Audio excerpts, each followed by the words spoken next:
Buenas tardes. Veo que a ninguno le gusta el fútbol, menos mal. Pues estaríais todos ya preparados para... Bueno, alguno veo con el pinglanillo, con el programa deportivo, ¿no? A lo mejor sí nos gusta y nos gusta más estar aquí. Pues. Ah, bueno, también, gracias, Guillermo. Enrique viene ahora mismo porque está aparcando, ha venido a toda velocidad y está aparcando por ahí, ¿no? Bueno, esto yo si queréis empiezo a contaros un poco la historia de por qué creo el libro. El libro es el origen, realmente es una novela que algunos conoceréis. Es una novela que se llamaba El oro de Mefisto, donde yo realmente lo que hacía era crear una historia de la huida de Hitler, ¿no? Pero lo metía como una historia secundaria, no sé si aún conocéis la novela, ¿no? Y lo metí como una historia secundaria. Cuando se iban a celebrar los 70 años de la muerte de Hitler, la editorial Planeta, temas de hoy, me dice, oye, Eric, con los documentos que tenías, ¿no podrías escribir un libro de si realmente Hitler se escapó o no del búnker? Y total que le digo, pues genial, le digo, dejadme ver la documentación que tengo. En aquel momento tendría unos 200 documentos y consigo recopilar en cuestión de un año unas 3000 páginas de documentos. Páginas que te decían, Hitler se ha escapado, Hitler ha huido a través del cerco de Berlín, documentos soviéticos. Hitler lo hemos detectado en Argentina, documentos del FBI firmados por J. Edgar Hoover, el director del FBI. Y total que comienzo a decir a Planeta, la editorial Planeta, le digo, pues mira, yo creo que sí que tengo documentos interesantes para crear, digamos, el libro y poner ciertamente en duda si realmente la historia oficial que nos han contado. ¿Qué hice también? Empecé a investigar. Todos conocéis la historia oficial que nos han contado, ¿no? Conocéis la historia de Hitler, que se pega un tiro en la boca el día 30 de abril, etcétera, etcétera, ¿no? Bueno, esa historia, en la conferencia de Potsdam, que se reúne Stalin, se reúne Churchill y se reúne Truman, Stalin le dice a Churchill y a Truman, el bribón se nos ha escapado. Y esa frase queda registrada en la biografía de Churchill. Entonces Churchill vuelve a Inglaterra y tiene a la opinión pública y a la prensa británica diciéndole, díganos usted, primer ministro, dónde está Hitler, porque nosotros hemos perdido a nuestros hijos, padres, hermanos en una guerra mundial y queremos que nos diga dónde está Hitler. Total que Churchill llama a un tipo bastante oscuro, ahora os contaré quién es, que es Hugh Trevor Roper. Este es un historiador que trabaja para el MI5, el Servicio de Seguridad Británico. Os estoy hablando del año 46. Y se le envía a Berlín, en los últimos días ya. Se le envía a Berlín para que él cree la historia oficial mediante un informe de cómo Hitler puede haber muerto en el búnker el 30 de abril. Así es que Hugh Trevor Roper se va a Berlín y empieza a diseñar la historia para un informe al primer ministro Churchill. Y entonces él dice, bueno, esta es la historia. Él la entrega en el año 47 a Churchill, le dice, esta es la historia de los días finales de Hitler, que son la historia que conocemos todo y que hemos aprendido en la escuela. Entonces él dice, bueno, es que yo para crear esta historia he entrevistado a 43 testigos directos que estaban en el búnker ese día.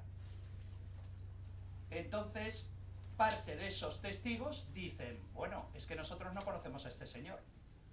Entonces la prensa británica empieza a preguntarle a Hugh Trevor Roper cómo dice él que ha entrevistado a 42 testigos. Entonces Hugh Trevor Roper dice, bueno, es que yo no les he entrevistado directamente. Yo lo que he hecho ha sido coger las declaraciones a la inteligencia americana y a la inteligencia soviética y con eso he sacado las declaraciones oficiales de qué hicieron ellos. Es decir, que una cosa es que tú me entrevistes y otra cosa es que tú leas una declaración que yo he hecho, que es muy diferente. Bueno, él dice, no, es que Erich Kempka era el chofer de Hitler desde el año 29, siempre estuvo con Hitler, era de su círculo más cercano. Erich Kempka dice Hugh Trevor Roper que le ha hecho una declaración donde él dice que él estaba en la puerta del despacho de Hitler y que escuchó el disparo. Esto estamos hablando del año 45. En el año 51 Jack Kempka, cuando es liberado por los soviéticos, dice que, bueno, que él realmente no escuchó el disparo, que él estaba en la zona de comunicaciones del búnker. Y finalmente, en el año 70, él dice que no estaba en el búnker, que él estaba fuera en el jardín de la Cancillería. Bueno, luego él dice, Hugh Trevor Roper dice, no, bueno, yo es que he entrevistado a Hannah Reitz. Hannah Reitz es la famosa aviadora, la favorita de Hitler. Y dice, yo la he entrevistado y Hannah Reitz me ha contado cómo fueron los últimos días en el búnker. Y Hannah Reitz, cuando le preguntan los americanos, Hannah Reitz le dice, es que yo no sé quién es ese señor Hugh Trevor Roper, no lo conozco, jamás he hablado con él. Porque curiosamente cuando él dice que él me entrevistó en Alemania, yo estaba presa en un campo de prisioneros estadounidenses en el norte de Alemania. Es decir, que no pude hablar con él. Bueno, lo siguiente es que Hugh Trevor Roper dice, bueno, es que yo he entrado en el búnker y tomé anotaciones, por eso son tan precisas las anotaciones que aparecen en el libro de Hugh Trevor Roper. Son muy precisas, son perfectas, vale. Entonces él dice que él entró realmente en el 46 y los soviéticos dicen, ¿cómo pudo entrar si nosotros lo hemos volado y está inundado el búnker? Cuando él dice que entró. Entonces él dice, bueno, yo realmente, bueno, es que no entré en el búnker. Yo lo que he tenido acceso son a los planos originales que estaban en la Cancillería y yo, en base a los planos, me he guiado para contar la historia de la historia de cómo era el búnker, ¿no? Fantástico. Este señor Hugh Trevor Roper, vosotros sois todos muy jóvenes y no lo recordaréis, todos los que estáis aquí, yo sí que lo recuerdo, estoy mayor. En los años 80 se publican los diarios de Hitler, no sé si lo recordáis algunos. Bueno, los famosos diarios de Hitler, que fueron una de las mayores estafas a la prensa internacional. Quien certifica que esos diarios son originales es Hugh Trevor Roper, porque se los envían a él, el gobierno británico, porque es el gran especialista supuestamente en Hitler, para que certifique que los diarios son originales. Y en el año 80 él dice, estos diarios son originales. Es decir, entonces yo me planteaba, vale, si tú has fallado en esto, diciendo que es la letra original de Hitler, ¿por qué te tengo que creer en la historia que tú has escrito, oficial, y que realmente hay muchos agujeros negros que tú no has sabido contestar? Y entonces digamos que eso es el origen, yo lo que os he contado es el origen de la historia oficial que todos conocemos. Doy la bienvenida a mi querido amigo Enrique.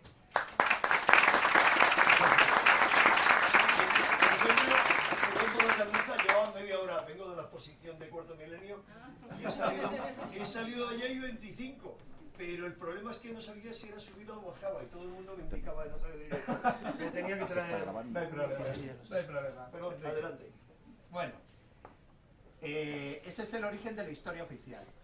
Yo comienzo a leer, para la documentación del libro, yo comienzo a leer todas las grandes biografías que se han escrito sobre Hitler. Pues de Anthony Beevor, de Joachim Fest, de Bullock, todas las grandes biografías, ¿no?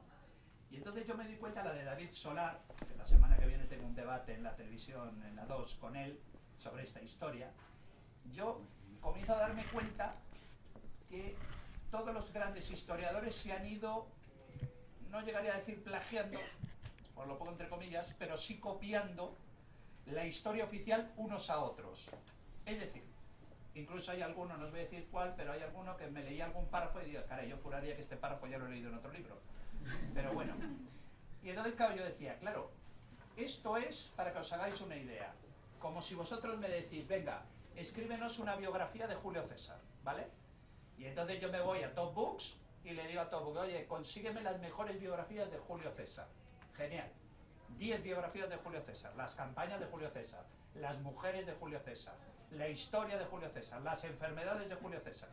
Y entonces yo cojo toda esa documentación, esos libros escritos, escribo una gran biografía de Julio César y vosotros diréis, qué maravilla, yo la voy a comprar, porque como la escribe Eric Fratini y yo me compro todos sus libros, la voy a comprar, qué maravilla. Pero realmente yo como historiador no aporto absolutamente nada, porque yo lo único que he hecho ha sido copiar la documentación que ya han utilizado otros historiadores. Que eso es un poco lo que pasa, no un poco, mucho. Eso es mucho lo que pasa con la historia de Hitler y la historia oficial. Luego, claro, yo comienzo a encontrar documentos, ¿no? Yo me encuentro con los documentos, que es una de las grandes críticas que yo hago a los historiadores de Hitler, que no han hecho su trabajo. Su dichoso trabajo es encontrar datos nuevos. Porque yo digo, caray, si yo soy un Mindundi, periodista, y he conseguido 3000 páginas de documentos donde Hitler se ha escapado, ¿por qué no lo han buscado los historiadores? Misterios. Yo, por ejemplo, descubro las cartas de Zhukov, el mariscal Zhukov, el conquistador de Berlín, donde Zhukov le dice a Stalin, camarada Stalin, se nos ha escapado Hitler por el cerco de Berlín. Misteriosísimo. Y documentos que me han facilitado los rusos. Encuentro documentos aproximadamente, me tenía que haber traído un tomo para que vieseis cómo son. Es un tomo encuadernado en azul con el águila y con la esvástica. Son documentos del FBI, donde son cartas, muchas de ellas firmadas por J. Edgar Hoover, el director del FBI, y donde la mayor parte de ellos son documentos encabezados por frases como la que os he dicho. Hitler detectado en Argentina. Nos comunica la embajada en Buenos Aires que han detectado a Hitler en Patagonia. La historia de los submarinos, que luego hablaremos, si queréis hablamos de ello, el U-530 y el U-977. Se ha detectado que el U-530 posiblemente ha desembarcado a alguien en la costa sur de Argentina. Informes de la Marina Argentina de la época, del año 45, que algunos los publico en el libro, diciendo que han detectado un submarino alemán desembarcando gente en Patagonia. Es decir, que había muchos documentos que yo decía, caray, ¿y estos documentos? Que tampoco hay que hacer mucho, no penséis que hay que hacer una gran historia para conseguir esos documentos. Mandas un email al servicio de archivos históricos del FBI y te los mandan digitalizados. Los rusos son un poquito más complicados, pero terminan mandándote los documentos, o incluso los alemanes. Yo publico un documento alemán facilitado por el archivo alemán, el Bundesarchiv, que vais a alucinar. Es un documento firmado por Miller, Heinrich Miller, el jefe de la Gestapo. Este documento es una autorización de viaje firmado el 20 de abril del 45 para un vuelo de Henningen, que es una ciudad de Austria, a Barcelona. En un vuelo, es una autorización de vuelo de la Gestapo, de emergencia. Y con una lista de pasajeros. Y en el número 1 aparece el Führer y en el número 2 Eva Braun. En el número 4 creo que aparece Hermann Fegelein, que sabéis que era el concuñado de Hitler, casado con una de las hermanas de Eva Braun, que nos han contado que a él lo fusilan. Todas las historias, los historiadores han contado que a Fegelein, sabéis la historia, Fegelein era el enlace entre Himmler y la Cancillería. Y cuando Hitler se entera que Himmler le ha traicionado negociando con los británicos, él ordena que se fusile a Fegelein, a Hermann Fegelein. Bueno, eso es la historia que han contado el historiador oficial. Lo cuenta el Hugh Trevor Roper. Pero realmente no hay absolutamente ninguna declaración, ningún documento que muestre que a Fegelein lo fusilaran esa noche. Es más, hay un documento alemán de un interrogatorio que le hacen en el año 46 al padre de Hermann Fegelein, donde el padre dice que ha recibido comunicaciones de su hijo de Argentina, donde dice que está vivo y que algún día él intentará volver a Alemania. Entonces, pero los historiadores no han visto estos documentos. Entonces digamos que el libro en sí, que muchas veces preguntan, bueno, ¿y entonces tú qué opinas? ¿Murió Hitler en el búnker o no murió? Y entonces yo me baso en una teoría magnífica. Hay un tipo que todos conocéis que es Umberto Eco. Él publica un ensayo maravilloso que se llama Retrato de un joven escritor, en el año 2011. Él cuenta en ese libro, él habla de los datos enciclopédicos y las verdades enciclopédicas, que son diferentes. Él pone como ejemplo, dato enciclopédico es la distancia que hay de la Tierra al Sol. Ese dato jamás cambiará, seguirá siendo el mismo. Pero luego hay verdades enciclopédicas, como por ejemplo el que Hitler muriera en el búnker, dice Umberto Eco. Claro, a mí me ha venido muy bien para el tema de la introducción del libro. Gracias, Umberto Eco. ¿Por qué? Porque él dice, claro, el tema histórico no es que yo te demuestre que Hitler se largó a Argentina. El tema histórico es que tú me demuestres, como dato enciclopédico o verdad enciclopédica, es que Hitler murió en el búnker, que es lo que los historiadores no te han demostrado. Os digo, no hay ni un solo documento, ningún documento que muestre que Hitler se suicidara en el búnker. Absolutamente ninguno. Ninguno. He revisado, he rebuscado, he pedido documentos a los británicos, a los americanos, a los soviéticos, los archivos soviéticos históricos que han sido desclasificados ya por el Servicio Federal de Seguridad ruso, que te los facilita. Yo publico una fotografía del director de archivos que me ha facilitado los documentos. Los americanos, los argentinos, que no hay ni un solo documento, solamente declaraciones de 6 testigos directos, y que tú ves, analizas esas declaraciones en el año 45 y año 46, te das cuenta que en el año 51 ya ha cambiado la versión, en el año 60 ya tiene menos recuerdos y en el año 70 no tiene nada que ver porque te dicen que no estaba ni siquiera en Berlín. Entonces al final dices, bueno, entonces yo digamos que lo que planteo en el libro es la teoría que realmente la historia oficial, tal y como nos lo han contado, no ha sido tal historia oficial. Y que muchas veces las historias oficiales que nos cuentan debemos, sea la muerte de Hitler o sea cualquier acontecimiento histórico, el ciudadano tiene la obligación de replantearse preguntas y plantearse preguntas de si realmente la historia oficial está contada por un interés político, como fue el caso de la muerte de Hitler, que yo estoy seguro que fue porque los aliados dijeron entre ellos, tíos, pongámonos las pilas, digamos que el tipo se ha suicidado porque si no, nuestras opiniones públicas nos van a dar por saco. Entonces digamos que el tipo se ha muerto. ¿Qué os parece? Pues nada, pues genial, venga, inventemos la historia.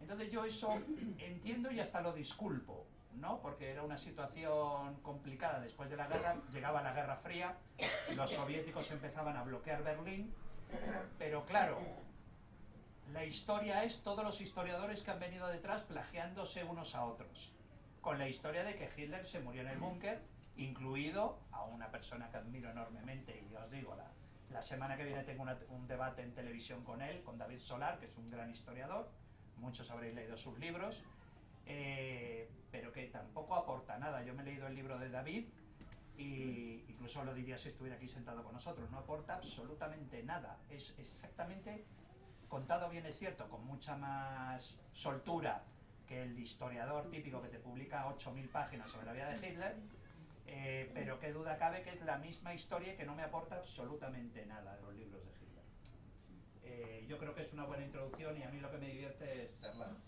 Muy bien, querido amigo. Ya vemos si oye bien, ¿no? Sí. Porque yo chino mucho. Bueno, yo me voy a sumar completamente a lo que dice mi amigo Eric. Yo sostengo que nuestra única obligación con la historia es la necesidad absoluta de reescribirla. La frase es muy buena, pero no es mía, es de Oscar Wilde. Ahora yo me sumo a ella y creo que como la corriente dominante es tan aplastante, lo ha sido siempre, pero ahora más que nunca, mi obligación es oponerme de forma radical a esa corriente dominante. Es decir, cuestionarla. No lo hago ahora, lo he hecho desde que era un jovencito periodista. Para mí, este libro de Eric Frattini, que os recomiendo, porque no vais a encontrar ningún otro libro en castellano donde se han reunido tantas evidencias como en este, es el segundo ensayo de Eric que más me ha gustado. El primero, lo digo si no diría el primero no lo vais a encontrar. Yo no conocía a Eric. El primero era una biografía de Bin Laden, que fue la primera biografía de Bin Laden que yo leí y la primera que se publicó en castellano. La pena es que eso no lo reediten, no lo actualicen, sino lo reediten. Entonces yo ahí aprendí mucho sobre Bin Laden, ya sabía algo, pero aprendí muchísimo. Y de este libro, pese a que toda la vida llevo sosteniendo que lo lógico es que Hitler no muriera en el búnker, he aprendido mucho también. Ya tuvimos un debate en Cuarto Milenio sobre el tema este, y David Solar sostenía que no y tal. Bueno, vamos a ver. Yo lo que digo son varias cosas. Y yendo más allá de lo que cuenta el libro cuenta muchas cosas muy interesantes, y no voy a repetirlas, porque para eso está el autor, para repetir las que él quiera. Primero, la pura lógica y el conocimiento de la figura de Hitler, que yo me ha fascinado siempre, lo he seguido mucho, he escrito mucho sobre el tema en periódicos, en revistas, desde que era muy jovencito. Mi oposición radical a la historia oficial es tanto que cuando yo tenía 18 años empecé a escribir una serie de artículos que se llamaban La historia ignorada en la revista Algo. que era la primera que tocó Sí, estos temas, fantástico. a finales de los años 80. Posteriormente he sostenido esto, y en un solo programa de televisión que lo sostuve hace mucho tiempo, porque escribí un artículo, no recuerdo si era en Diario 16 o creo en el Periódico de Madrid, cuando el Periódico de Cataluña se editaba en Madrid sobre este tema, me llevaron a un programa de televisión, se me abalanzaban encima, diciendo, ¿con qué fundamento dices? Eso no tiene ningún fundamento. El sostener que lo probable es que Hitler se haya escapado, ahora sí tiene fundamento documental. Eric lo ha sintetizado aquí de forma magistral. No voy a repetir los elementos, sino el razonamiento. El razonamiento es, primero, nos han presentado a Hitler en sus últimos días como un viejo loco enfermo que tenía el Parkinson, poco menos, que andaba ahí y que se despidió como alguien que era irreconocible por las señoras que atendían la oficina del búnker. Es decir, la presidencia del Reich, que estaba ahí en ese sótano, y a la que las señoras que le conocían era irreconocible. ¿Por qué? Porque desde mi punto de vista, y Erika apunta aquí las pistas, era uno de los dobles a los que, los doppelganger, a los que Eric dedica un capítulo completo. Hay solo 2 fotos de aquella época, Sí. bueno, 2 series de fotos, Sí. y no hay ninguna duda de que son fotos de dobles de Hitler. Sí.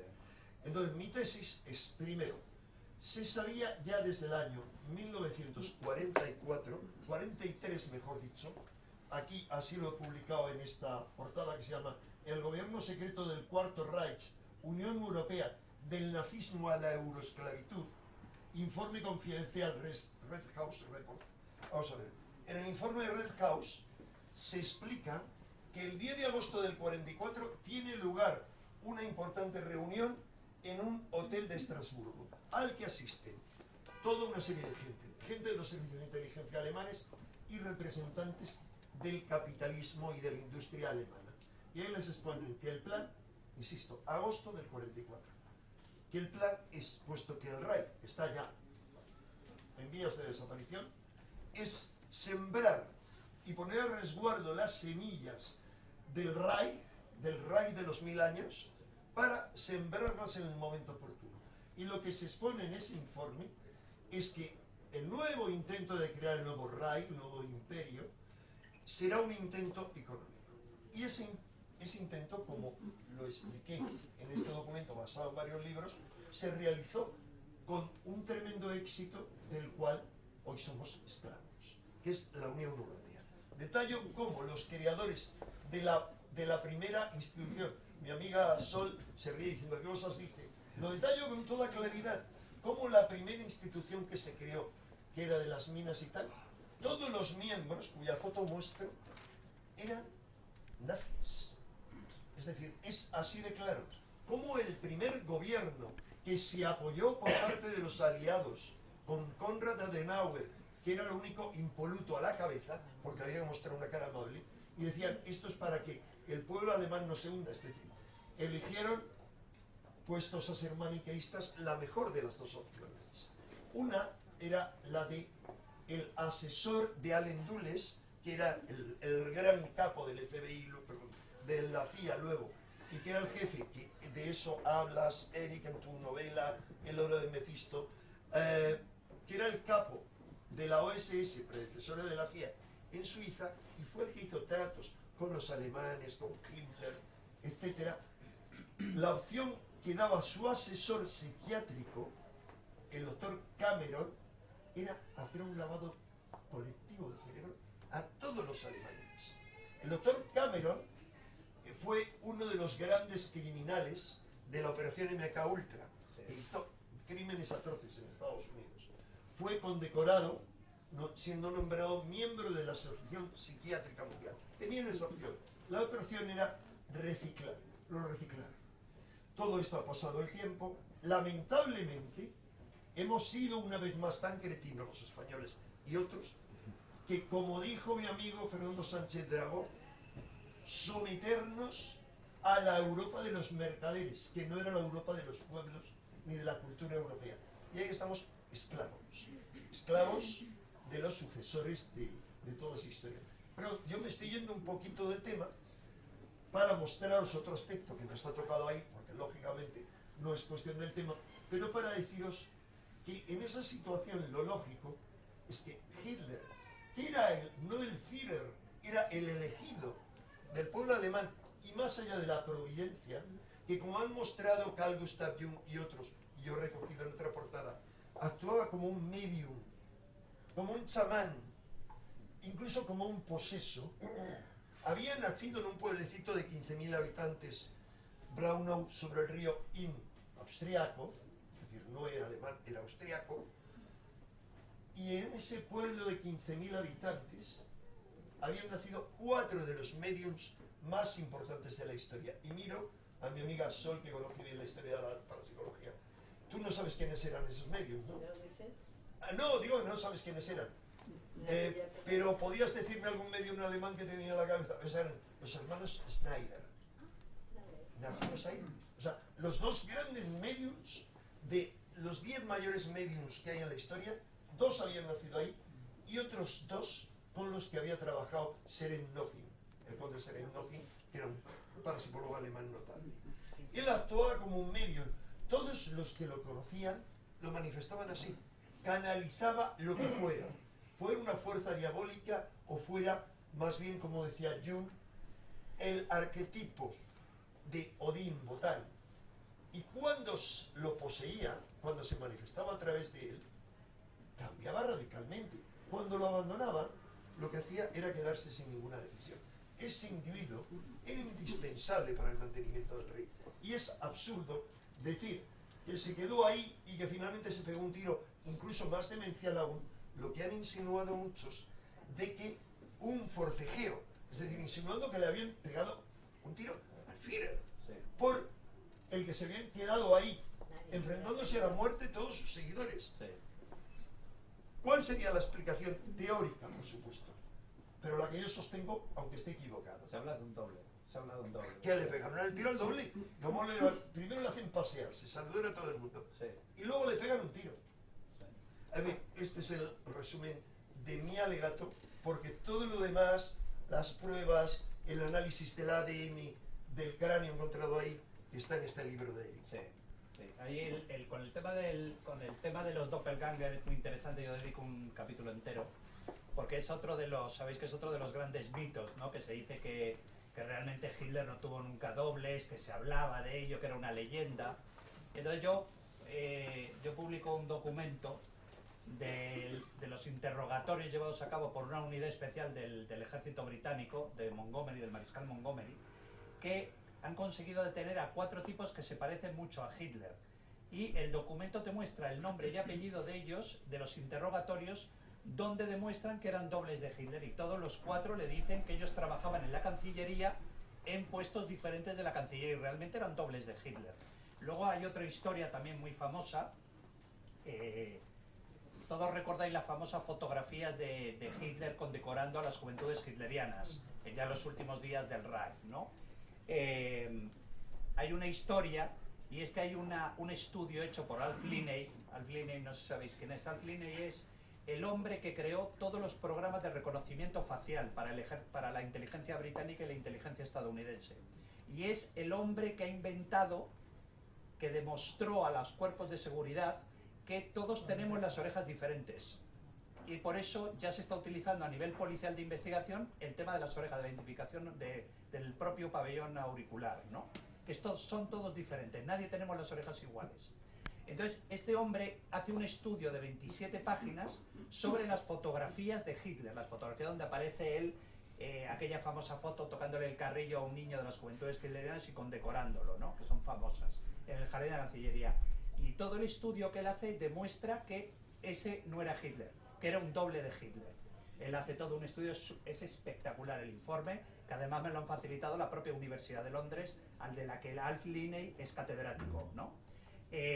Luego con todos los temas, yo por ejemplo, como os digo, dedico todo un inmenso capítulo dedicado a los dobles de Hitler. Había muchos interesantísimos, además, personajes de novela, absolutamente de novela. Hay un personaje que dicen que es, ¿os acordáis también la famosa fotografía de un tipo que se parece mucho a Hitler, que le han pegado un tiro en el cráneo, en el centro de la cabeza, y que aparece en las escalinatas de la Cancillería, ¿no? Esa fotografía es de un tipo que se llama Gustav Weber. Gustav Weber era un tipo curioso, porque este pertenecía a las SA, a las camisas pardas, y un día, borracho perdido en una cervecería, tiene la mala suerte de que hay miembros de la Gestapo en la cervecería y lo detienen. Tal que a los tíos les sorprende mucho. Lo llevan a un calabozo de la Gestapo en Múnich y comunican al jefe de la Gestapo que han detenido a un tipo que es igual que Hitler. Y le dice, ¿pero cómo? Dice, sí, porque además lo hemos detenido bajo la ley 32 del Reich, que es ensuciar la imagen del Führer. Porque este se dedicaba, borracho perdido, a imitar a Hitler en los discursos de Hitler, ¿no? Y entonaba la voz, hacía el paso de oca en la mitad de la cervecería, y total que al tipo lo detienen. Y entonces Müller ordena que se lo traigan a Berlín, al cuartel general de la Gestapo en Berlín, y para ver cómo es el tipo. Y efectivamente descubren que es perfecto y que es Hitler, que es exactamente igual que Hitler. Y lo contratan como doble para el servicio federal desde el Servicio de Seguridad del Reich, como doble de Hitler para actos que no fueran dar discursos, porque decía que tenía la voz demasiado grave y no se parecía mucho a la voz y por eso no le permitían hacer discursos. Y al tipo lo estuvieron paseando por toda Alemania durante toda la guerra. Entonces, claro, también se sabe de que es uno de los problemas que se le plantean a los soviéticos. Porque los soviéticos llegan a la Cancillería, tienen una orden expresa de Zhukov, el primer frente bielorruso de infantería, son los primeros que llegan a la Cancillería. Y Zhukov les ordena que se retiren y que no entren en la Cancillería, porque va a entrar una unidad del Smersh, el contraespionaje soviético, que pertenecen al ejército. ¿Vale? Entonces entra esta unidad y lo primero que encuentran es el cadáver de Hitler con un tiro en la frente. Entonces le hacen fotografías, que son las fotografías que han llegado hasta nuestros días. Y entonces, bueno, ¿cómo descubren? Es muy divertido porque he leído el informe, me han traducido el informe en ruso, en cirílico, del informe que manda el jefe de esa unidad del Smersh a Zhukov, donde le dice, camarada Zhukov, hemos encontrado el cadáver de Hitler, pero lo que nos sorprende es que Hitler tiene los calcetines rotos y tiene los dedos por fuera. Y dice, ¿cómo puede ser? Porque hay un informe de la inteligencia soviética que hacían un retrato de Hitler donde decían que Hitler siempre iba súper pulcro, iba muy pulcro, con las manos perfectamente limpias porque era un maniático de la limpieza. Iba con las uñas impecables y lustradas siempre, iba siempre con los uniformes impecables. Entonces, claro, les sorprendía mucho encontrar el cadáver de Hitler con los dedos fuera de los calcetines, ¿no? Y entonces, curiosamente, por eso ellos detectan de que no es Hitler. Luego hay un tema muy interesante con el tema de los cadáveres, ¿no? En los informes del KGB es muy curioso porque supuestamente ellos encuentran el cadáver de Goebbels, del matrimonio Goebbels, y los niños lo encuentran el día 3 de mayo. Sabéis que el día 30, el día 1 termina la guerra y el día 3 de mayo encuentran los cadáveres. ¿Qué quiere decir? Que no entraron en el búnker enseguida, porque en el búnker estaban los cadáveres de los 6 hijos de los Goebbels. Entonces se encuentran los cadáveres de los Goebbels. No sé si habéis visto, os acordáis la foto del cadáver de Goebbels, que no se ha pulverizado, está como todo retorcido. Yo siempre digo cuando veo esa foto como los cochinillos en Segovia, está todo chamuscado, ¿no? Nunca mejor dicho. Nunca mejor dicho. Nunca mejor dicho. Y luego, curiosamente, es toda la historia donde para descubrir supuestamente el cadáver de Hitler y Eva Braun. Supuestamente los documentos soviéticos dicen que no encuentran el cadáver ni los restos de Hitler hasta el día 8 de mayo. Porque vuelven a la Cancillería con una orden expresa de Zhukov diciéndole, por narices tenéis que encontrar el cadáver. Por narices. Y entonces dice que encuentran en un cráter, está así redactado el informe, en un cráter de una bomba aérea de los aliados, encuentran 2 pies que salen de la tierra. Y entonces el soldado soviético empieza a tirar de los pies y dicen que descubren los restos supuestos de Hitler. Pero claro, nadie lo identifica como tal. Luego hay otra historia, porque sabéis toda la historia del cráneo y de la mandíbula inferior izquierda, que yo lo publico en el libro. incluso yo lo he visto porque está expuesto en el Museo de la Gran Guerra Patria, que es como le llaman los soviéticos a la Segunda Guerra Mundial, está expuesto en el museo. Hay un trozo de cráneo, supuestamente de esta parte de atrás del cráneo, con un agujero de salida y una mandíbula inferior izquierda, donde dicen que era de Hitler. Y los soviéticos defendían que era de Hitler, porque sabían que era de Hitler, no sé cómo, pero ellos decían que era de Hitler. Bueno, sabéis que en el año 2009 se le permite el acceso a esos restos a Nick Belantoni, que es un médico forense de la Universidad de Connecticut, es un antropólogo forense experto en ADN, donde toma muestras de los restos y descubre que esos famosos restos de Hitler pertenecen a una mujer de 40 años. Ni siquiera de Eva Braun, que tenía 33 cuando supuestamente se suicida. Entonces, claro, ¿qué pasa? Que con el tiempo también vas descubriendo que esas verdades enciclopédicas que habla Umberto Eco, pues que ya empiezan a la técnica avanzada, antiguamente no había ADN, solamente se podía identificar por la dentadura. Entonces, claro, por ejemplo, hay un tema muy interesante con el tema de la dentadura, porque dicen que han detectado la dentadura de Hitler, que es otra de las piezas que tiene el KGB soviético, ¿no? Entonces, claro, es muy interesante porque detienen a Katze Hausmann, que era la enfermera del dentista de la Cancillería, de la clínica dental de la Cancillería.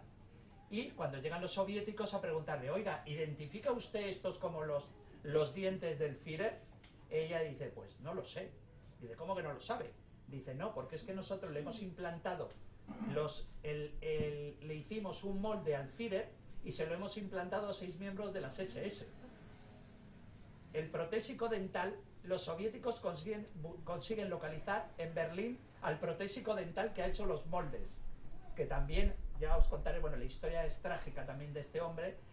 Lo detienen los soviéticos y el tío dice que efectivamente es que a Hitler le hicieron todo un estudio dental.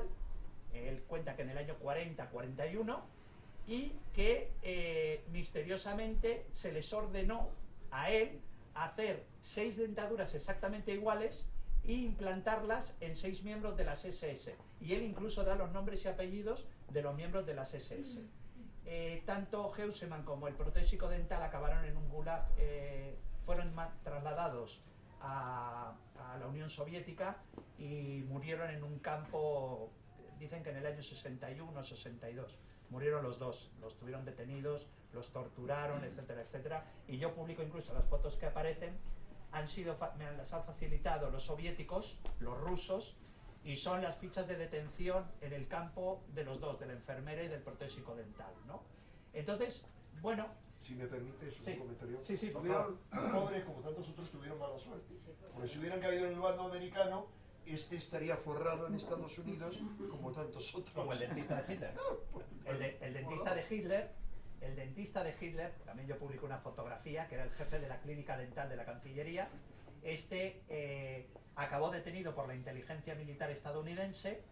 El tío empezó a contar la historia públicamente de que él había implantado los dientes de Hitler a 5 tipos más, o 6 tipos más. Y entonces los americanos le dijeron que cerrase la boca, que no volviese a hablar.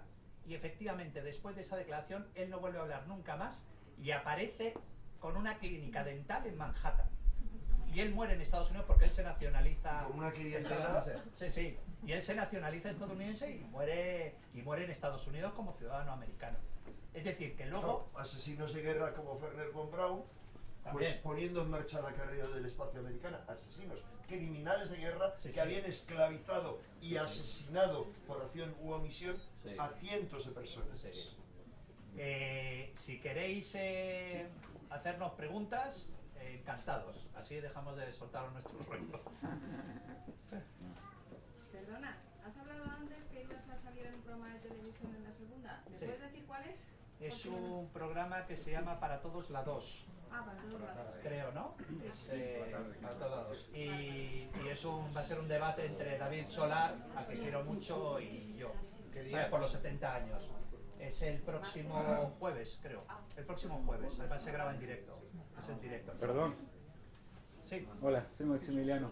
Entonces, realmente, ¿dónde está o dónde quedó Hitler? ¿En Argentina, en Chile, en Brasil? Pues mira, la historia, te cuento incluso la ruta que posiblemente pudo seguir para terminar en Argentina. Mira, el primer documento que hay sobre la supuesta huida de Hitler es de septiembre del 44. Es un documento del agente del agregado del FBI en la embajada de, creo que es de Montevideo, la embajada americana en Uruguay, donde informa a J. Edgar Hoover que han detectado un gran movimiento de la comunidad alemana de Argentina para dar asilo a Hitler. Te estoy hablando de septiembre del 44. Es decir, que todavía faltaba pues la batalla de las Ardenas, fíjate que eso faltaba.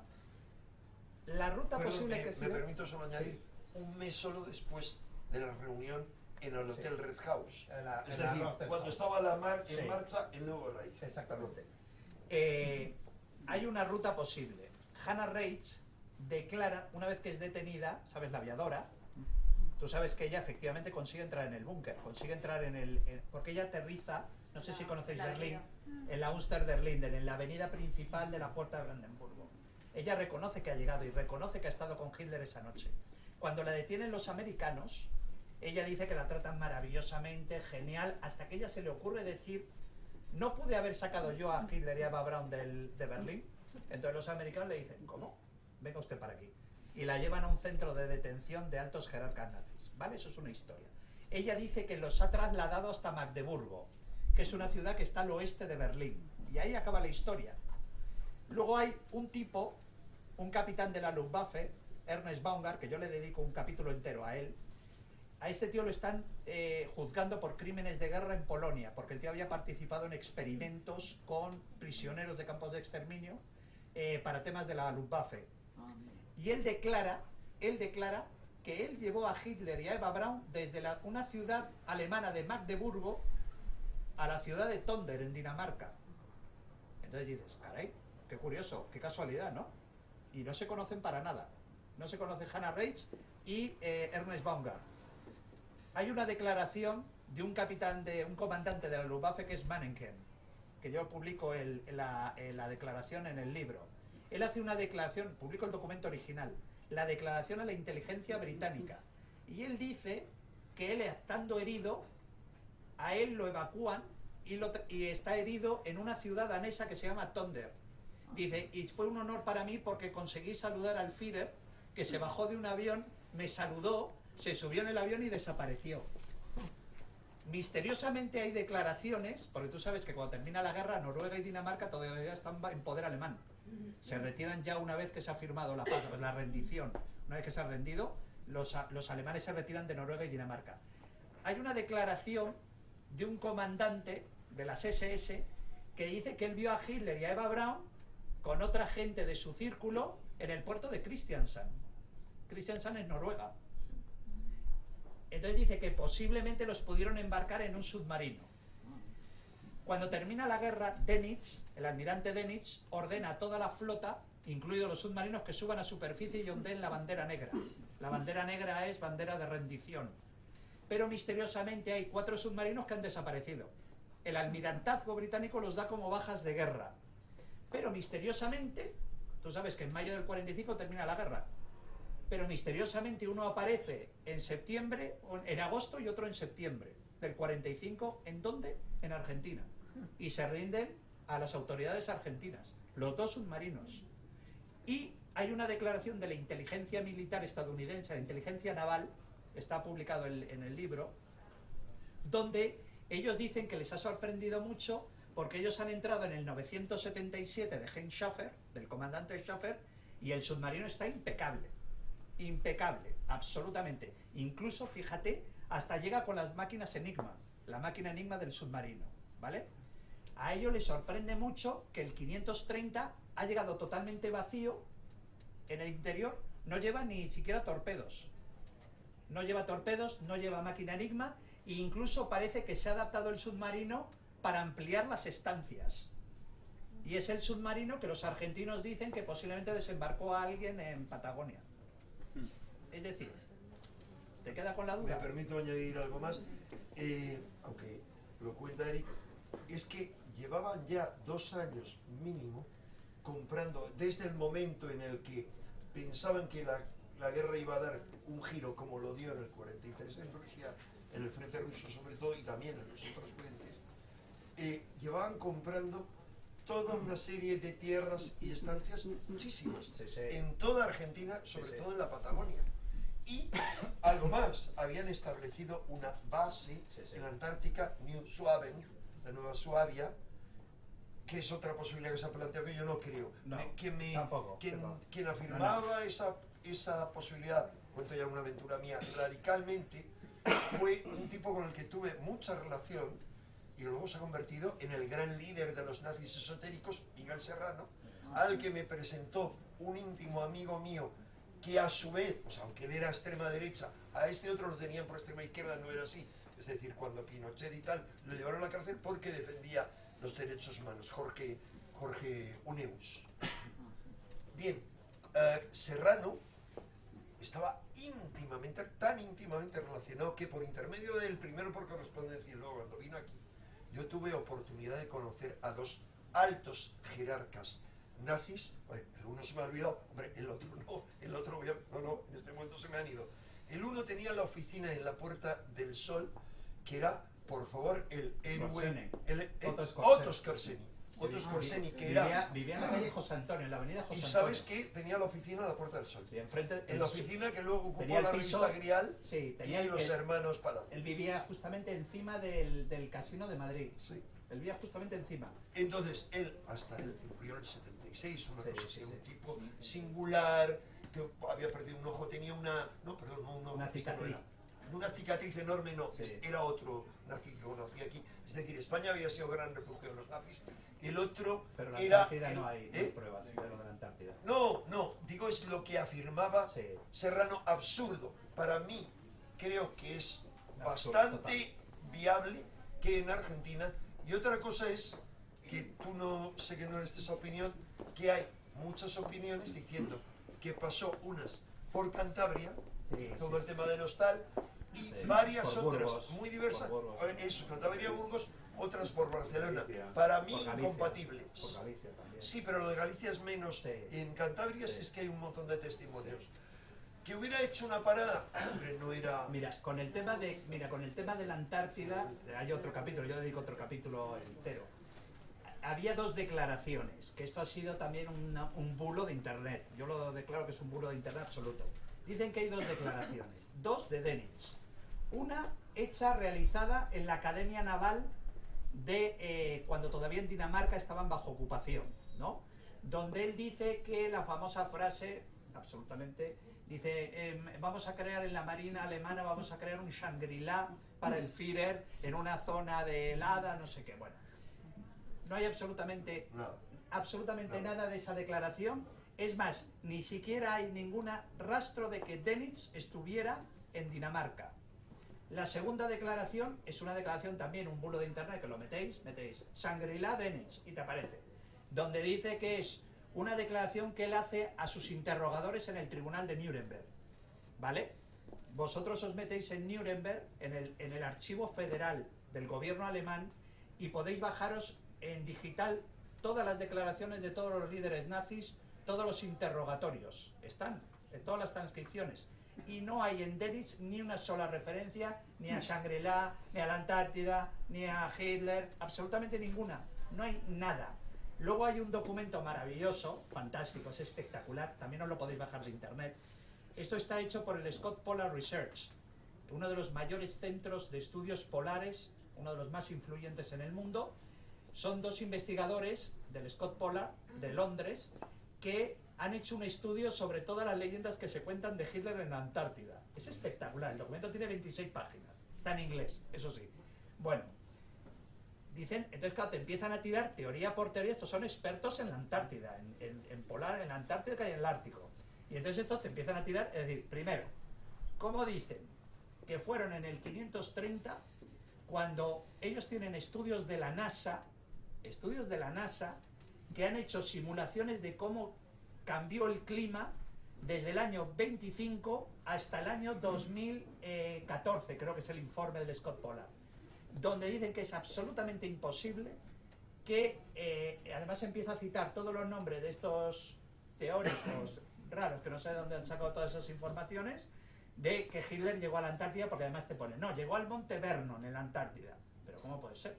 cómo pudieron recorrer cuando ni siquiera, estamos hablando, cuando ni siquiera Amundsen o Shackleton, preparados, gente que estaba preparada para expediciones polares, pudieron llegar. Luego, ¿cómo se dice que un submarino en el año 45, no sé si habéis visto un poco un submarino actual, lleva radar y lleva sonar? Pero es que en aquella época solamente llevaban sonar, navegaban por sonar. Los submarinos no llevaban radares porque no existían. Entonces, claro, dice, bueno, ¿y cómo podían meterse debajo? Era un absoluto suicidio meterse bajo el hielo con un submarino de esos. Entonces tampoco. Entonces, bueno, el informe es interesantísimo y yo, en base al informe de ellos, baso uno de los capítulos. Lo que sí es cierto es, también cuento la historia de la expedición que ha citado Enrique, del año 38 y año 39, que envía Hitler una expedición a la Antártida. Y bueno, incluso yo publico fotografías, porque esa expedición sí que existió realmente, ¿no? Con el Leonschumberland, ¿no? Y lo que sí es cierto es que utilizaron 2 hidroaviones para coger unas bolas de acero con la bandera nazi y fueron sobrevolando toda la Antártida tirando las bolas, para decir, en caso de que llegara alguien, es propiedad de Alemania. Es propiedad de Alemania. Hace poco ha habido una polémica con eso, se ha tocado poco, pero ha habido una gran polémica territorial, porque hay una zona de la Antártida que está bajo control noruego. Y entonces los noruegos le han dicho que han descubierto las bolas esas, que han descubierto unas bolas de esas con la bandera nazi, y que entonces los alemanes han dicho que bueno, a lo mejor es porque tendrían que reclamar la Antártida, ese trozo de la Antártida, como territorio de Alemania. Sí, pero no la bandera alemana. Y no la bandera alemana. Y los noruegos han dicho que no es la bandera del Kaiser siquiera. Claro, no, es la bandera del Reich, del Tercer Reich, la esvástica. O sea, que leyendas tras leyendas. Me permito añadir una última cosa, y es, ¿recuerdas que en el debate de Cuarto Milenio, cuando David Parcerisa dijo el polo, le corté en seco y le dije, sí. No tiene ningún fundamento. Bueno, solo es un mito promovido. El hecho es que en aquel debate Iker nos colocó enfrente a Enrique y a mí. Y luego éramos al final, los únicos que estábamos de acuerdo. Éramos los únicos que Yo, estábamos David de acuerdo. Solar, con todo mi respeto, no. Terminamos diciéndote, me tengo que cambiar de asiento. Pero bueno. Eri, buenas tardes, soy Marimar. ¿Qué tal? ¿Cuál es tu opinión personal sobre la posible, que se ha escrito también, descendencia de Hitler? Mira, solamente he encontrado un documento del FBI sobre eso. Que los del FBI, alguien del FBI detecta creo que es en Austria, detectan a un niño de 13 años que dice que puede ser el hijo de Hitler, pero solamente hay un documento sobre eso, nada más. Por eso te digo que yo me baso... algunas fotos en las que Eva Braun aparece con 2 niños, un niño y niña, si no recuerdo mal, algún historiador ha hablado de ello. Hay una foto, pero... Hay una foto, pero yo no la conozco. No hay nada que... No, hay otros parientes directos de Hitler en Estados que, Unidos. sabéis que se pusieron de acuerdo en no tener descendencia para que no hubiera retoños de esa rama podrida. Hay mucha familia en Estados Unidos, Hitler, familia Hitler. Sí. Pues tú sabes que durante la Guerra Mundial, el comienzo, un primo carnal de Hitler se viaja a Estados Unidos y deserta a Estados Unidos. Los americanos lo acogen, lo utilizan. Este tipo era bastante imbécil, era un poco charlatán, ¿no? Pero tenía la suerte de que era primo carnal de Hitler. Y entonces los americanos comienzan a utilizarlo como campaña propagandística contra Hitler. Lo que pasa es que finalmente dicen, joder, es que está más loco el primo que Hitler. Entonces vamos a dejarlo, pues es que me he leído los informes, bueno, son geniales, los informes del FBI sobre el tipo, ¿no? Y entonces finalmente, claro, este tipo tuvo hijos en Estados Unidos. Se calcula que hay aproximadamente casi 40 familiares de Hitler en Estados Unidos, pero ninguno de ellos ha querido hablar jamás, y ninguno de ellos jamás ha permitido hacerse una prueba de ADN. Porque cuando Belantoni toma de referencia el tema de los huesos, dice que mejor pide compararlo. Y ningún miembro de la familia Hitler quiere en Estados Unidos. ¿Se llegó a alguna teoría de que Eva Braun, cuando aparece supuestamente el cuerpo de ella, estaba embarazada? Eso no hay nada de eso. También, otra leyenda. Ha corrido de todo. Sí. No, bueno, yo he leído documentos que lo han visto en Missouri, a Hitler. En un tranvía en Missouri. No, lo más fascinante es una cosa que conté como chorrado en el debate, como riéndome, y por ahí lo repicaron como que yo lo afirmaba. que habían hecho una foto de un tío con una mulata Sí. brasileña, que eran Hitler y su novia mulata. Era de risa la cosa. Bueno, lo tomaron como que yo decía eso. Sí. Tú sabes que hace poco han descubierto eso es verdad, hace poco han descubierto un búnker en la frontera, en la trifrontera entre Brasil, Uruguay y Argentina. Han descubierto un búnker militar y han excavado dentro, han entrado y han descubierto monedas del Marcos del Reich. Hizo Con un monedas del pequeño Reich. reportaje Cuarto Milenio sobre Sí, ello. sí. Es decir, que siguen apareciendo cosas y teorías y las verdades enciclopédicas ya no lo son tanto. Me permito añadir una anécdota más, muy breve, y es que hablabas antes de la familia Hitler. Lo más divertido, por llamarlo de alguna manera, que no se podría hablar de diversión, es que había, ya no, muchos Hitler o Hitler judíos. Existen tumbas judías todavía donde se conserva el apellido Hitler. Obviamente no es que fuera de ascendencia, otra cosa era su obsesión, fomentada por su hermano, que le chantajeaba porque pensaban que el abuelo era judío. Sí, hay un documento de la OSS, la Oficina de Servicios Estratégicos, que también lo tengo, el original, donde hacen todo un capítulo, lo dedican a la familia judía de Hitler, lo de la OSS. Pero claro, tú también eso tienes que cogerlo con pinzas. ¿Por qué? Blackmail, sí, propaganda negra. Puede ser que a la OSS lo estuviera difundiendo para, ¿sabes? Para decir, venga, vamos a decir que Hitler era judío, ¿sabes? O sea, que lo coges, pero el documento es muy interesante, históricamente. Una duda que tengo es ¿cómo justificas o por qué crees que los cazanazis de Simon Wiesenthal, los israelíes, o en los años 60 cuando hubo una caza de nazis, nunca se dijo esto? ¿Por qué no fueron a...? Eso fue mi gran duda desde que escribí el libro Mossad. Fue mi gran duda. Y mira, tuve la suerte de preguntárselo a un gran amigo mío. Él fue jefe del Mossad en Madrid, fue jefe del Mossad en Lisboa y después en Roma. Y luego terminó siendo jefe de las estaciones occidentales, de Europa Occidental del Mossad, ¿no? Él ahora es jubilado, es un abuelo magnífico. Y entonces yo se lo pregunté, le digo, oye Moshe, una noche cenando en Madrid, porque él viene mucho, le digo, oye Moshe, le digo, ¿por qué, joder? Tengo una gran duda. Digo, ¿por qué después del éxito que tuvisteis con Eichmann, que lo secuestrasteis y lo trasladasteis a Israel, lo juzgasteis y lo ahorcasteis? O por ejemplo con Herbert Kukurs, ¿te acuerdas? Con Herbert Kukurs, que lo secuestran, lo llevan a Uruguay, en Uruguay le pegan 2 tiros en la nuca y lo meten en un baúl, ¿no? Digo, ¿por qué dejasteis de perseguir nazis? Y él me respondió, ¿qué año era, Eric? Y le digo, pues digo, eso sería, no sé, el 65. Me dice, claro, ¿qué venía en el año 67? La guerra de los 6 días. Y aclaro, el Mossad es una organización muy pequeña. Cuando yo te hablo del Mossad, tú te imaginas algo como la CIA, ¿no? Pues no. Y no es el único servicio de inteligencia israelí. Sí, el Mossad realmente son 300 personas. Lo que pasa es que luego tiene muchos colaboradores, pero activos son 300 personas, desde el Memuné, que es el director, hasta los operativos, en el extranjero. Son 300 personas, no más. Claro, dice, a nosotros se nos retira, a todos los agentes de campo, y se nos dice que, claro, nuestros enemigos son otros. Nuestros enemigos comienzan a ser el secuestro de aviones, comienza a ser el terrorismo árabe, Septiembre Negro, comienza a ser el atentado en Múnich, nos llega la guerra del Yom Kippur, en el 73, cuando nos ataca, estamos en plena fiesta, la más sagrada para ellos, que es el Kippur, y nos atacan todos los países árabes. Claro, nosotros ya no nos podíamos preocupar, era, fíjate, Moshe me lo explica así, dice, Eric, era o ir a perseguir a los que habían sido nuestros enemigos o defender el país de los que posiblemente podían ser nuestros enemigos. Pero esto hubiera sido el cabeza, o sea, igual que hicieron con Eichmann, tener a Hitler... Ellos llegaron a tener, me dijo que habían llegado a tener localizados, y él me dijo, yo estuve a punto de matar a uno en Roma.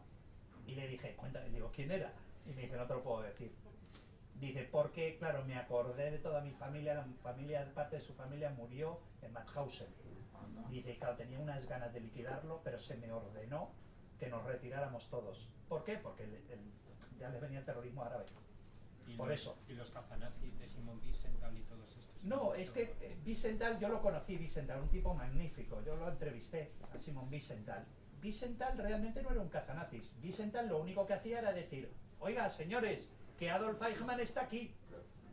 no eran cazanazis. Cazanazis eran los que van, los secuestran y se lo llevan, pero eso hacía el Mossad, los del Kidón. Te llevaban, te secuestraban, te sacaban de tu casa y te llevaban para Israel o te mataban ahí mismo. Pero eso hacía. Wiesenthal lo único que decía era incluso a los gobiernos.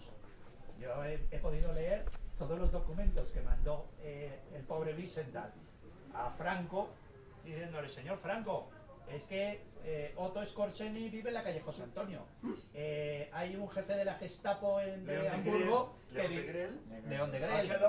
Aquí al lado, yo estaba en su casa. Patis, el nazi belga que vivía en Asturias y no se entregó nunca, no se entregó a ninguna, aquí se les protegió. Pero Wiesenthal lo único que hacía era decir eso. Había gobiernos, gracias a Wiesenthal, Bolivia entrega a Klaus Barbie, al famoso carnicero de Lyon, y lo entregan a Francia. Pero ¿quién era Wiesenthal? Bueno, Wiesenthal era una víctima, había sido una víctima, pero no era cazanazi. Pero nadie importante. No. Los importantes tenían otro tipo de intereses que se escapan a esta conferencia y a cualquier, por mi parte, y a cualquier declaración pública. ¿Sí? Antes esa pregunta, soy Cristina y enhorabuena ante todo por la publicación del libro. Gracias. Que antes había comentado ella si se sabía si Eva Braun estaba embarazada en el momento que encontraron el cuerpo. Pero lo que me sorprende es que no hay ningún tipo de investigación acerca de la autenticidad del cuerpo de Eva Braun. Es decir, se han centrado todas las investigaciones en el cuerpo de Hitler, sabiendo que hay dobles, pero nada se hizo acerca de Eva Braun. Y sorprende que ese cuerpo no sea auténtico, que Eva Braun en sí, habiéndose casado 2 días antes. Bueno, te diré que en el libro hay un capítulo donde yo hablo de la dentadura, de las pruebas de ADN, y hablo de una operación que se llamó la Operación Archivo, que yo te lo muestro, es decir, yo te muestro los documentos. La Operación Archivo fue una operación ordenada por Yuri Andropov, que luego fue secretario general y presidente de la Unión Soviética. Este tío fue presidente del KGB, del poderoso KGB, en la época gloriosa del KGB. Y este tipo ordena en el año 70 la Operación Archivo. Y la Operación Archivo fue la conexión de una unidad especial del KGB para ir a una ciudad de Alemania, porque descubren que en esa ciudad ahí había en la época de la guerra, del final de la guerra, habían instalado un cuartel de la inteligencia soviética, ¿vale? Y descubren que les han dicho que ahí van a levantar todo porque van a construir unos edificios para trabajadores. Y entonces Andropov dice: ostras, ir corriendo y sacar los 13 cadáveres que hay enterrados ahí. Y esos cadáveres son supuestamente el de Hitler, Eva Braun, el doctor Goebbels, la mujer Magda Goebbels, los 6 hijos de Goebbels y los 2 perros de Hitler. Y Burdorf, el general Burdorf, que era el comandante en jefe de la defensa de Berlín. Y el de Eva Braun también está ahí. Es curiosísimo el documento. Y entonces ahí he tenido acceso a ese documento. Y he tenido acceso al documento firmado por el jefe del equipo especial, que informa a Brezhnev y a Yuri Andropov, les informa de que han sido totalmente destruidos los cuerpos de Hitler y Eva Braun. Y han tirado las cenizas a un río.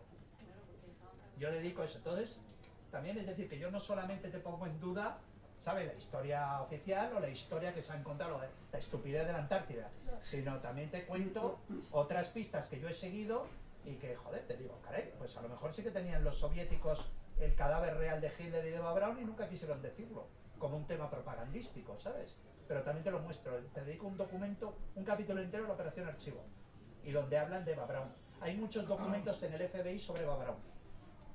Es más, se dice que la han detectado y que posiblemente ha muerto, creo que en el año 72 o 73. Y Hitler en el 71. ¿Sí? ¿No era Hitler de descendencia judía oficialmente? No se sabe. Además, tú sabes que Hitler era el todopoderoso amo y señor del destino de Alemania, ¿no? Por lo tanto, cuando yo llego al poder, ¿qué es lo primero que voy a hacer? Voy a decir, a ver, ¿qué antecedentes míos hay? ¿No? Por ejemplo, hoy que ha dicho alguien de Hacienda que nos controlan absolutamente a todos, ¿no? Pues yo lo primero que hago, voy a Hacienda, siendo el todopoderoso amo y señor de España, y digo, a ver, mis antecedentes penales, borrármelos todos. ¿Cómo que yo soy judío de origen? Eso, quítalo ya ahora mismo. Y di que desciendo de Carlomagno. Claro. Entonces, claro, los documentos que ahora podemos utilizar los investigadores, ¿son reales o son manipulados por el Reich de aquellos años y nos han llegado a nosotros ahora. Ah, tú no lo sabes. Se dice que sí, que tenía un origen por parte de la tía, una prima de su madre. Decía que tenía orígenes Y judíos. luego, con lo que el hermano Sí. le chantajeaba y le sacaba dinero, eso está claro, era con que el padre se sabía perfectamente quién era su madre, porque la había llevado en su vientre. Pero lo que no se sabía era quién había dejado embarazada a la madre. ¿Por qué? Porque cuando la madre, es decir, la abuela paterna de Hitler, se quedó embarazada, no estaba casada. Y sirvió en casa de dos familias millonarias alemanas. Uno era una rama de los Rothschild. Entonces, ¿qué era lo que se decía? Que había ahí uno de los señoritos bien dotados que han existido en todos los países, que tendían a acostarse con todas las damas de servicio o con casi todas. Entonces se discutió eso. Es lo que se dice. Y luego se casó esta mujer. Pero ahí era donde venía la principal pista y el principal temor, que sí hay documentos de que él, oye, cuando el hermano le pagaba por eso, es que él tenía temor de que saliera a reducir. Pero yo Era una sospecha. Digamos un amigo nazi, y pese a eso amigo que era Isidro Palacios, el jefe en su época, yo le discutía a él y le decía, digo, para que veáis el tipo de mentalidad de unos y de otros, ¿sí? De los dos bandos. Yo le explicaba todo esto y me decía, no, es que está perfectamente demostrado. Es una conspiración. Está judía, demostrado, judía decía, que eso es mentira. Y le digo, ¿quién lo ha demostrado? Norman Cohn, sí. Otros historiadores judíos, esos mismos a los que tú llamas farsante como Norman Cohn, porque demostró que los protocolos de sabios de Sion eran mentira. O sea, ¿en qué quedamos? Un argumento te vale, el otro no, el que se pone en su tesis. O sea, no sabemos nada. Porque es que luego también tú piensas una cosa, que yo los documentos que leo, ¿no? Son documentos reales porque están creados por la organización que yo te digo. Pero claro, ¿y si el documento se hizo especialmente para decir, si a alguien se le ocurre coger este documento, ¿sabes? Son los americanos. Claro, pero yo no lo sé. Y los soviéticos también son expertos en desinformación, en meter un documento dentro. Si yo te explico cómo es un documento de la CIA o del FBI, alucino. No, pero yo decía que con Hitler los americanos. Sí, otras cosas, pero bueno, americanos. pero tú sabes, por ejemplo, cómo es un documento, cómo trabajo yo con un documento, para que alucines, ¿eh? Un documento, imagínate, un documento tiene 30 páginas, un documento americano. Yo le pido a la FBI acogerme al acta de libertad de información y que me lo entreguen el documento. Se los exijo por la Constitución americana, aunque yo sea español. Alucinas, que eso no se ve ni en España. Bueno, entonces ellos me mandan el documento de 30 páginas, ¿vale? De los cuales hay solamente páginas que yo pueda leer 10. Solamente. Censurado. Y el resto viene enmascarado, lo que le llamamos enmascarado, que es todo negro. Entonces ellos me dicen que la página, imagínate, de la 20 a la 29 pertenece a la CIA. Y de la 30 a la 31 es de la Agencia de Seguridad Nacional, que no pertenece a ellos. Pero que no me preocupe, porque ellos se la van a pedir. Y efectivamente ellos indican a la Agencia de Seguridad Nacional y a la CIA, hay un investigador en España que necesita estas páginas. Y entonces yo recibo el mismo documento de la CIA y el mismo documento de la Agencia de Seguridad Nacional con las partes del FBI enmascaradas. Salvo las suyas. Salvo que digan que Entonces por yo motivos, cojo y completo el documento con todos los informes que yo he recibido. salvo que digan que por motivos de seguridad nacional no lo pueden revelar. Efectivamente. Luego tú tienes muchos enmascaramientos del documento. ¿Sabes? Por ejemplo, si son agentes, el nombre de los agentes están todos borrados. Por ejemplo, fuentes de información del FBI o de la CIA, esos vienen enmascarados. En España ocurre lo mismo. En España no llegas ni al documento. No, sí. No, yo he manejado muchos documentos, desde documentos ovnis a otros relacionados vagamente con la parapsicología, etcétera, y lo que te eliminan es el nombre de los testigos civiles de todo este tipo de cosas. Yo te cuento una historia. Mira, aquí hay los archiveros del Estado. Aquí tengo muchas amigas que pertenecen a los archivos del Estado. Se acogen a una jodida ley que se llama Ley de Protección de Datos, ¿vale? Que eso yo lo puedo entender. Si yo quiero, oiga, ¿Cómo te llamas? ¿Cómo es tu nombre? ¿Tu nombre cómo es? Sara. Sara, yo digo, oiga, es que quiero el archivo de salud de Sara. Pues mire, oiga, es que no se lo podemos dar porque es una ley de protección de datos. Me parece genial, ¿vale? Pero claro, yo les digo, es que yo quiero al Ministerio de Asuntos Exteriores, yo quiero la lista de los 104. La lista de los 104 es una lista que envía el gobierno británico a Franco, a Martín Artajo, que era el ministro de Exteriores, y le dice, señores españoles, queremos a estos 104 nazis que tienen ustedes viviendo en España. Y Martín Artajo dice, bueno, mire, es que hemos vivido una guerra, tenemos un poco de descontrol en la España de los 40, no sabemos bien dónde están, y entonces el gobierno británico le dice, usted no se preocupe. Le vuelven a mandar la lista de los 104 y dice, este vive en la calle Montaner 127. Este vive en la calle José Antonio 22, alucinas, ¿eh? Este vive en la calle Real en Toledo. Y entonces vayan a detenerlos. Vale, entonces esa lista original quedó archivada en el Ministerio de Asuntos Exteriores en el Palacio de Santa Cruz. Y entonces voy yo y le digo a la archivera, oiga, quiero leer la lista de los 104. No, es que, claro, es que, bueno, le digo, vamos a ver, ese documento es del año 45, estamos en el 2010, yo puedo leerlo por la Constitución Española, con la ley de documentos de clasificación de documentos. Yo quiero ese documento. Bueno, es que, claro, a lo mejor esta gente se quedaron en España. ¿Y me dice, no, es que a lo mejor tienen hijos y nietos. Y digo, ¿y a mí qué carajo me importa? Pueden ser muy honorables los hijos y los nietos, pero esos tipos eran unos nazis y yo quiero leer el documento. Bueno, es que, bueno, ya veremos, espere, bueno, ya lo consultaremos. ¿Sabes cómo conseguí el documento?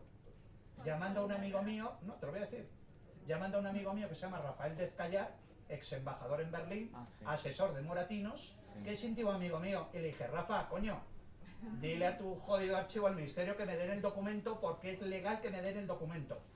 Y así conseguí el documento. Claro, tú dirás, ¿y cómo hacen otros investigadores para conseguir el documento? Le digo, no lo consiguen.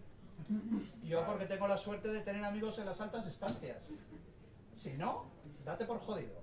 En este país es uno de los países más difíciles para investigar. La democracia me descojono.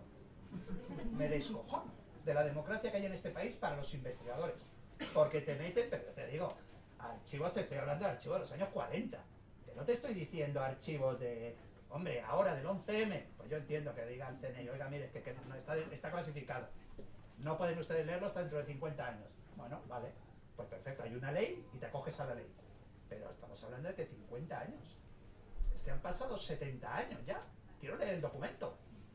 Y no, es que claro, es que los nietos, ¿qué dirán los nietos? Yo tuve un problema por un programa que Enrique se acordará, porque dije que Gustav Winter era un jodido nazi. Y entonces el hijo me amenaza con demandarme. Y amenaza con demandar a Iker, a Cuarto Milenio, a 4 y a Jesús de Polanco. Y a mí, por supuesto, a mí el quinto.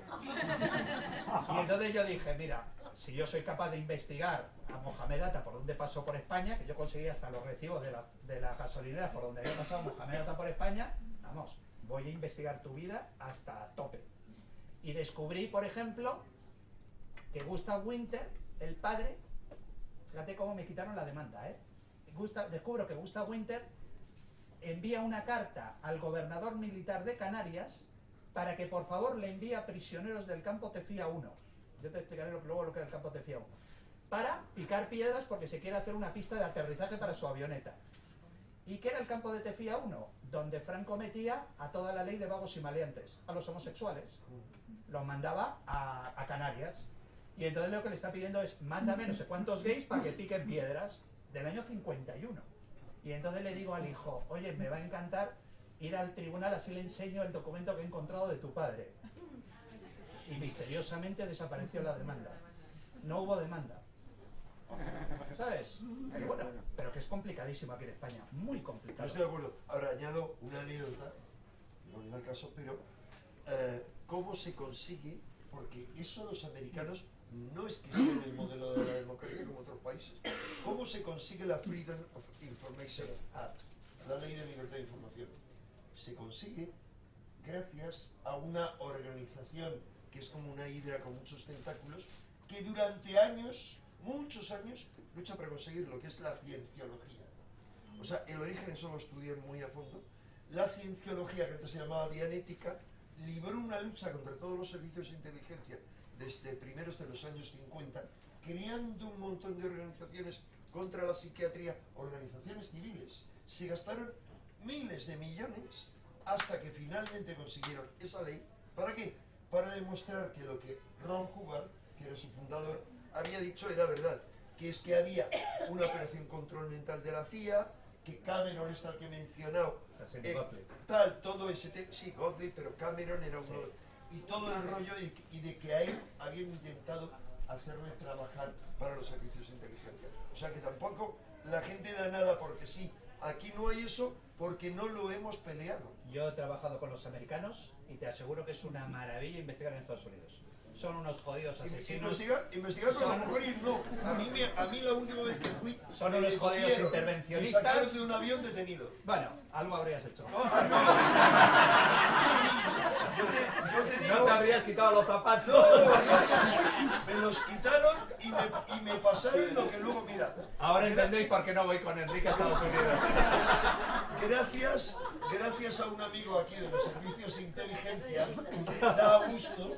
Yo tengo amigos en diferentes sitios, Guardia Civil, o sea, hay muchos servicios de inteligencia. Claro, hacía falta haber grabado más la charla mía con él, que no lo que me ocurrió a mí allí, que fue surrealista. Me iba dando la versión de los hechos y me decía, y dice, claro, tú hiciste esto y esto, le expliqué todo lo que había hecho, que quería dormirme, porque iba sin dormir y tenía que viajar desde la NASA a Washington y entonces quise dormir en asientos libres, pero luego venía gente y me dice, es que te pusiste al final. Y dice, vale, cada vuelo a Washington hay 2 agentes de la de la TSA, Transport Security Authority, es decir, una de las agencias que gracias al 11 de septiembre se han creado para tener controlado el personal. Y uno era el tuyo y te creo, dice, claro, ya al final cuando te ves sacar una caja en árabe, que era melatonina que compraba en Egipto para tomar puso asiento número tal, y dice, lista de sospechosos. Abrió el bote de talco yo y ya. Yo le digo, ¿y por qué? Estoy en la lista de sospechosos. ¿Cómo? Y me dice, Pablo Escobar y Enrique Vicente. Y me dice, diriges la única revista que primero ha publicado un artículo sobre los negocios sucios y la implicación en el tráfico de droga de la familia Bush, que son los que han creado la Entonces lista. te alucina de que Y estés en la lista. Y 4 artículos diciendo que el 11 era mentira. Dice, ¿te parece un poco delito? La caja de melatonina con los letras. Claro. Y agitando la caja de melatonina, claro. Bueno, muchísimas, perdón. Una última. Has establecido, al principio has hablado de un anterior ensayo sobre Bin Laden, y claro, bueno, imagino que será obvio para todo el mundo, pero empecé a establecer las comparaciones con Hitler, me da cuenta de que básicamente forman un ejemplo muy parecido, personas sobre las que se vuelca un montón de atención, sobre todo configuran la imagen de villano, como quien dice, luego los dos mueren, la explicación a la opinión pública es bastante cinematográfica y un poco extraña, y me gustaría, tú que has dedicado tanto tiempo a estos 2 personajes, ¿qué hoja de ruta intuyes que hay entre las 2 cosas? ¿Hay como un modus operandi de...? Bueno, yo nunca me creí la Operación Jerónimo.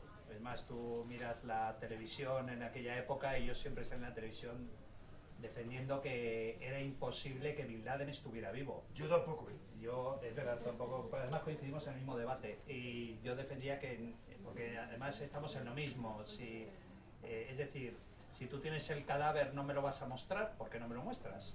Vale, dicen no, porque es que claro, es que era tan brutal de cómo quedó el cadáver de Bin Laden, fue la explicación que dieron los americanos. Sí. Entonces dicen, pero vamos a ver, ¿usted ha visto nuestros telediarios? Tenemos sangre y gente descuartizada, que me impresionan a mí un tipo con turbante, apareciendo destrozado por disparos del ejército americano. Muéstrenmelo. No, es que luego, claro, era una deshonra, entonces lo que hemos cogido lo hemos trasladado creo que fue al Carl Vinson, al USS Carl Vinson, y de ahí le hicimos no, la versión era no, lo llevamos al Carl Vinson y lo tiramos al agua. Sí. Entonces sale la comunidad musulmana. No, eso fue después. Que era un chiste. No, pero eso fue después. Pero ellos dijeron, y cuando empezó a protestar la comunidad musulmana, ¿cómo que lo han tirado al agua?